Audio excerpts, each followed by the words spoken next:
listen, I understand that some of you are emulating the meme of Squidward looking out the window when seeing all these people on the internet fulfill their Nintendo Switch 2 pre-orders as your Switch 1 is in the background slowly loading in Animal Crossing assets in agony. Because when new game consoles come out, man, that can be a hard time for a lot of players. Not really in the sense of feeling like you might not be able to get it at some point unless you're a part of that target pre-order group receiving partial refunds right now for not getting the Switch 2 on day one, of which I'm very envious of you price cheesing bastards, but more because unless you're coming off a long ass gaming break to which you haven't played a game or even so much as touched a console in years, like a long time, you're more than likely to do a part with the previous console that you had before the new one came out, or whatever gaming platform you had that you were mainly like a Smash Bros character for whatever period of time that you were using it and treat it as special as your starter Pokemon. I will say though, this transitional period is usually not like a direct switch up on your old console just day and date. It's probably more of a slower burn as far as your usage of the old console when the newer one arrives, especially right now in gaming with barely any games coming out for the Nintendo Switch 2 in its launch lineup, or even with most consoles in general having devs that experience development hell, aka corporate industry victims that don't see their game come out until the next generation of hardware, but the game still comes out ported to last gen, so either way you slice this re-resort mini game, you really aren't missing out on shit. But as the generation continues on and, you know, new exclusives or at least games play better on the newer hardware starts releasing and that ball starts rolling in that console generation for it to feel like its own thing, which we're still waiting on to the 9th gen, it also continues on adding reasons for your older consoles in your possession to just collect dust and have its identity transition into just being the Blu-ray player or the bona fide YouTube device, turning your older system that was once a mainstay gaming hub for all your entertainment purposes into nothing more than a relic that lives on as just a placeholder on your TV stand. Of course though, as I say all of this, I can't sit here and lecture you through your bezels about taking your old devices out for a walk every now and then, like there isn't a PlayStation 3 at my feet right now with dusty vents giving me a free snow machine whenever I turn it on. Sometimes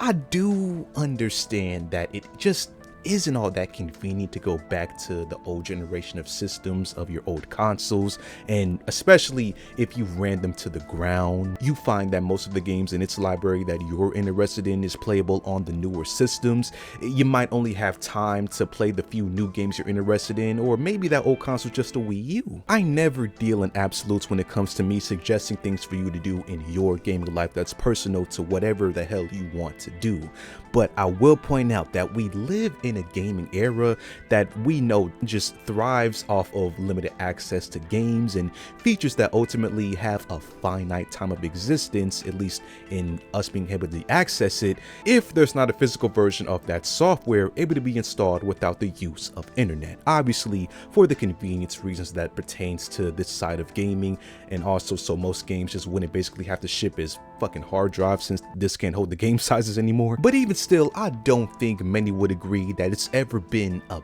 bad idea to keep all of your older consoles or seek them out alongside with the newer ones releasing, because there's just still so much usage and many years of life that you can still get out of these older systems and not have to pack them in the closet and waste their potential in your gaming lifestyle.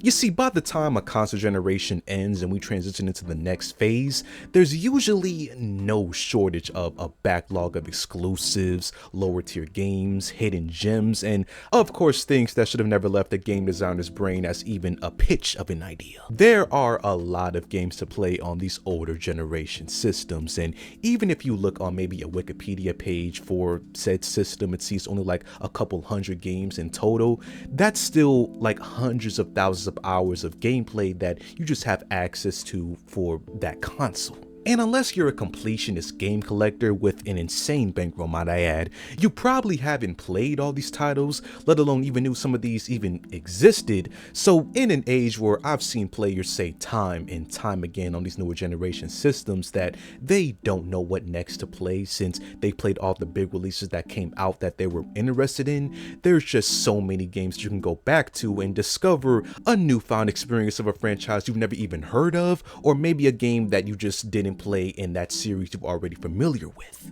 And luckily, when it comes to these older, usually pre-owned games, you usually don't need a bankroll to access these titles unless you're buying from maybe a physical retro store or freaking DK oldies, because god damn. But for the most part, a lot of these older games you can find at extremely cheap prices through various outlets, maybe on the second market on the internet, or just maybe at a garage sale, or like I said, somewhere in a cheap store. Especially of those big generation defining games that have maybe a Game of the Year edition, or like those greatest hits games that PlayStation and Xbox used to have. Like, I don't know why certain GameCube games with that yellow player's choice re-release sticker is more quote-unquote devalued than the originals, but in this case, I don't care. I'd rather buy the cheaper option than to get charged an arm and a ligament for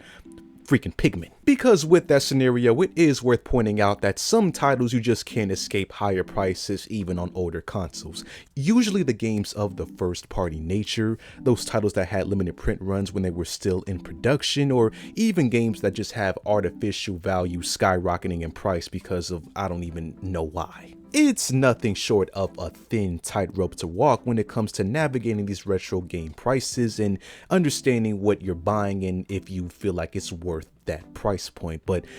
a trade-off that I will say you do have in these older generation systems is them usually boasting, you know, backwards compatibility and just having even more titles to access within these older systems that you can't with even the newer generation hardware. And that's not to say that the current generation doesn't have its own form of backwards compatibility, especially with the Xbox right now probably being the richest in this entire category, with certain original Xbox games compatible on the Xbox Series X console. That is pretty badass, but the fact remains that the full library of original Xbox games you just can't play on the newer Xbox console, which is because these older titles just can't make the cut of being compatible on the newer framework of just how the system is ran. Like, look right now with the Nintendo Switch 2, there's been a full document of Nintendo Switch 1 games that just aren't compatible from the cartridge on the Nintendo Switch 2 because of various development reasons and compatibility issues for some reason. You have that, and you also got games like Nintendo Labo that you just can't play on Switch 2, really because of fundamental dimensions being off and Nintendo just not caring to ship more cardboard out. I mean, based on the size of those Switch 2 boxes, conservative can't even begin to describe their cost-cutting measures right now. So even if there's an older game that you wanted to play that's not possible on these newer generation systems, having these old consoles around and about is just a surefire way to make sure you always have access to those titles and not have to wait for the next, you know, remaster or port that they'll charge full price for you to have access to in the modern generation.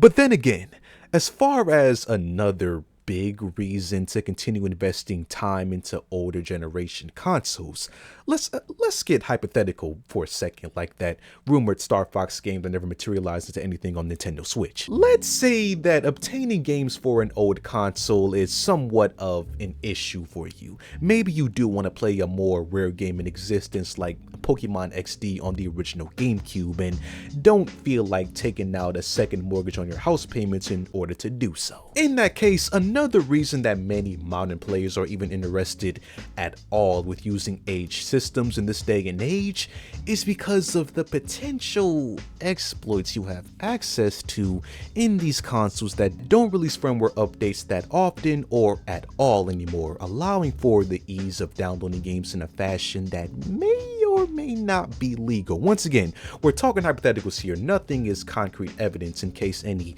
Nintendo or big legal companies scouring Reddit threads now for the methods are watching. Nobody here knows shit. But I have heard many Albion fables of very straightforward installation tactics to get custom operating systems on the older and now even more newer consoles, all being done with the purpose of manipulating the system in ways that give this console just almost PC levels of customization and just choice of games and finding just new ways to use that system. But in this case, like I mentioned, it makes pirating games just all the more easier and just a heavenly experience, which at that point you then have full access to a generation's library that you probably will never run out of things to play and discover just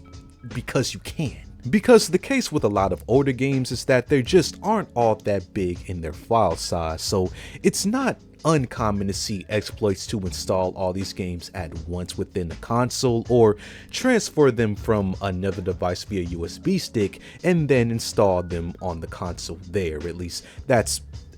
what I heard.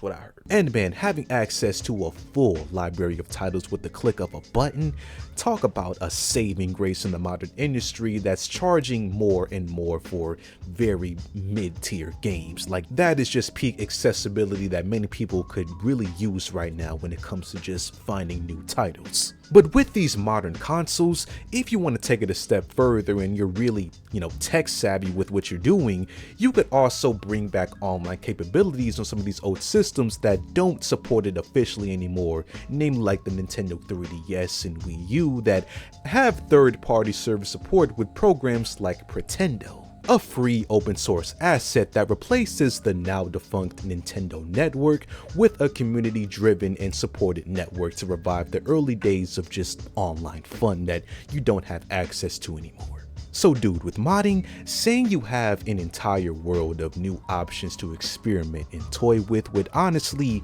be an understatement when it comes to these dated consoles and the whole hacking scene. A few hours of YouTube tutorials can undoubtedly open up an entire lifetime of new fun to be had with the systems of which you probably haven't experienced that much fun with since you first got that console new back in whatever year you got it in. It also opens up a pathway of likely exploiting every console you'll have going forward, but that's a whole different conversation. Let's just move on. Because even still, I can't help but know that for some, it is still a reality that you've seriously reached like the end point of a console's usage and what you think you'll be able to even find with this console. Maybe you've played all the games you think you've wanted to play on that system. Maybe you've already jailbroken and hacked that device more than iOS 12 back in 2013. Maybe you genuinely don't care anymore, and at that point it would seem like you've reached an impasse to where you don't have any more things to do with the console and could really only make logic in selling it or just putting it out on the front lawn and seeing what the hell happens. And I mean, if that is your case, then by all means, feel free to just pass it on to the next person that's eager to experience this generation if they haven't already. But it's equally as important to consider also keeping it, because at the end of the day, you just don't ever know when you're gonna need it again. Like, take this. A few weeks ago, I woke up from a very deep wizard coma to which I just had the sudden urge to play virtual tennis on the PlayStation.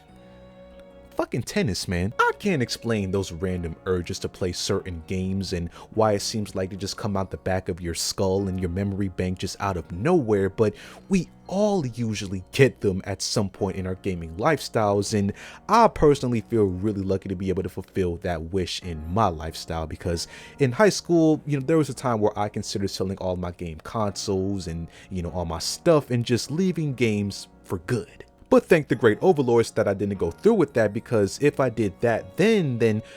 who knows what those gaming urges could have evolved into. I might be in the freaking psych ward by now. You just never know when you might want to target that backlog you probably pushed off for years now and just play the games you already own instead of going back and buying them on your newer systems again. That is, if you can buy them on the latest hardware, since, like we already established, there still are some exclusives tied to the older generation systems like Metal Gear Solid 4 on the PlayStation 3. Like, there's so many factors that can just be inexplicable as to why you want to go back and play those older titles or experience these older systems, to which just having that console, even if it's in, you know, collecting dust in your closet or whatever, just having it there is a really good thing to just have. Plus, with the road that gaming is speeding down right now like a bat out of hell, with not having any disc anymore and having everything just being internet based, having those consoles that don't require internet whatsoever and can be played offline in its entirety,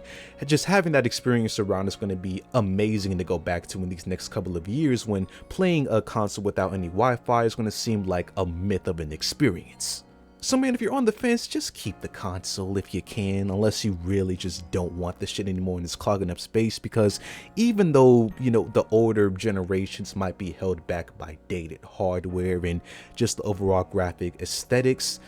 that doesn't mean that said consoles still just don't always hold timeless experiences to be had at any given moment.